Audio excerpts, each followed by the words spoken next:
یہ کیا حضرت امام حسین رضی اللہ تعالیٰ عنہ کو یزید کی مان نہیں لینی چاہیے تھی، پھر بیعت کر لیتے؟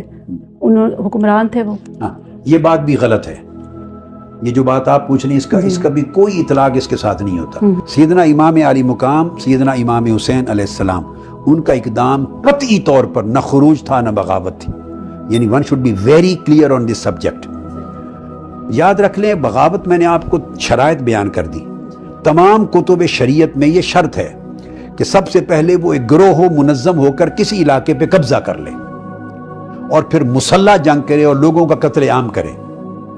اب اسی تعریف کی روح سے بھی آپ دیکھ لیں امام حسین علیہ السلام کی پوری سٹرگل میں کسی دور دور تک اس میں سے کوئی شرط نظر آتی؟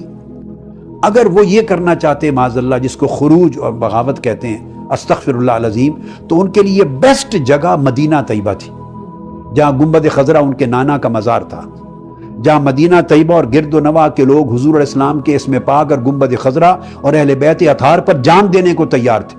وہ کیا کرتے؟ وہ 1000-2000 جوان اکٹھے کر کے مسلح مدینہ طیبہ پہ اب قبضہ کر لیتے، اس کو چھوٹی سٹیٹ ڈکلیئر کر لیتے اور خود اس کے امیر اور سربراہ بن جاتے. اور یزید کے خلاف جیسے سیدنا مولا علی المرتضیٰ کے زمانے میں حضرت امیر معاویہ نے دمشق میں ان کی خلافت ماننے کی بجائے اپنی حکومت کا اعلان کر دیا تھا نا، حالانکہ خلافت راشدہ اور خلافت حقہ سیدنا مولا علی المرتضیٰ کی تھی، تو الگ ایک حکومت بنا دی تھی جس کے نتیجے میں جنگیں ہوئی. تو مولا سیدنا امام حسین علیہ السلام اگر اس راستے پر چلنا چاہتے، بغاوت اور خروج کے راستے پر، تو ان کے لیے تو بہترین آپشن تھا کہ پورے مدینے کو ایک اسلامک سٹیٹ جو خلافت راشدہ کے اندر تسلسل چلا آ رہا تھا سوائے کوفے کے چند سالوں کے، ڈکلیئر کرتے اور اس کے امیر بن جاتے اور لوگوں سے بیعت لے لیتے مدینہ میں. انہیں تو دمشق اور کوفہ جانے کی ضرورت ہی نہیں تھی، یہ بیسٹ سیف اور سیکیور جگہ تھی ان کی. انہوں نے یہ نہیں کیا، روانہ ہو گئے حج پر. نمبر 2، کوئی مسلح گروہ نہیں کریٹ کیا. 2-4-5 ہزار جوان جو عقیدت مند اور غلام تھے حضور علیہ السلام کی اور اہل بیت اطہار کے محبت کرنے والے، وہی مسلح لے لیتے. آپ نے تو ایک شخص بھی تلوار والا ساتھ نہیں لیا قوم میں سے، تو مسلح بھی نہ ہوئے، قبضہ بھی نہ کیا اور قتل عام بھی نہ کیا کسی کا، اور صرف اپنے خانوادہ یا اہل بیت کو لے کے چلے. اب جو معاذ اللہ جنگ کرنے کے لیے اگر جانے کا ارادہ ہو تو وہ سیدہ زینب کو ساتھ لے کے جائے گا، سیدہ رقیہ کو لے کے جائے گا، سیدہ ام کلثوم کو لے کے جائے گا، سیدہ سکینہ کو لے کے جائے گا، علی اصغر کو لے کے جائے گا. وہ تو چھوٹے چھوٹے شہزادے شہزادیاں پورا خاندان لے کے گئے. تو ان کا چلنا اور ان کا اہتمام اس بات کا بین ثبوت ہے کہ وہ نہ خروج تھا، نہ بغاوت تھی، نہ ارادہ جنگ تھا. اب پھر سوال پیدا ہوتا ہے کیا تھا؟ ان کو پے در پے خطوط آئے تھے، کم سے کم 500 طبری نے بیان کی اور 1000 کا بھی ذکر آیا ہے کوفہ سے. چونکہ اسلامی قدریں مٹ رہی تھی، اخلاقی قدریں مٹ رہی تھی، وہ اسلامک آرڈر جو آقا علیہ السلام نے دیا اور خلفائے راشدین کے دور میں امپلیمنٹ رہا، جس میں شریعت اسلامیہ کی حدود کی پاسداری تھی، عدل تھا، انصاف تھا، شرافت تھی اور اسلام کے تمام ایک نظام کی خوبیاں تھیں، وہ ساری پامال ہو رہی تھی. شراب کو یزید نے حلال ڈکلیئر کر دیا تھا. وہ شرابی نہیں تھا صرف، بلکہ شراب کو حلال سمجھتا تھا.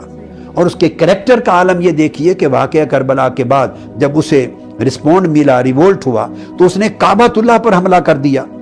تو کعبۃ اللہ پہ حملہ کر کے کعبۃ اللہ کو جلا دینے والا شخص وہ کہاں کا مسلمان ہو سکتا ہے؟ اس نے مدینہ طیبہ پر حملہ کیا اور 3 دن تک حکم دیا فوج کو کہ تمہارے اوپر مدینہ حلال ہے، یہ لفظ ہے، مباح ہے، اور ہزاروں صحابہ اور تابعین کو اور صحابیات کو شہید کیا. اور 3 دن تک مسجد نبوی میں روضہ رسول پر اپنے گھوڑے اور خچر باندھے، اور 3 دن تک نمازیں معطل ہو گئیں اور اذانیں معطل ہو گئیں. یہ اس کا کریکٹر تھا. اس کو کفر بواح کہتے ہیں. حالانکہ اس کے خلاف اگر مسلح خروج ہوتا تو وہ بھی جائز تھا، کیونکہ حدیث پاک میں یہ ہے اگر مسلمانوں کی ریاست میں حکمران صراحتاً کفر کا ارتکاب کر دے اور اسلام کی قدروں کو چھوڑ دے تو پھر آپ مسلح اس کے خلاف جنگ لڑ سکتے ہیں. اس کو کفر سری اور کفر بواح کہتے ہیں. یہ ایک آخری حد ہے.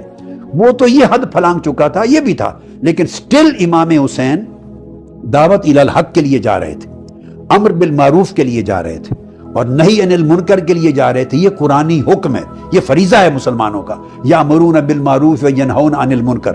اور پرامن طریقے سے خانوادہ لے کے جا رہے تھے جو کہ وہاں رہے تھے، شناسہ تھے، اور وہاں جا کے پھر رائے عامہ ہموار کرتے، لوگوں کو تعلیم دیتے، شعور بیدار کرتے، اسلامی قدروں کو ڈیولپ کرتے. ان کی سٹرگل پوری پرامن تھی. یزید نہیں چاہتا تھا کہ یہ پرامن سٹرگل اور پرامن آواز آگے بڑھے.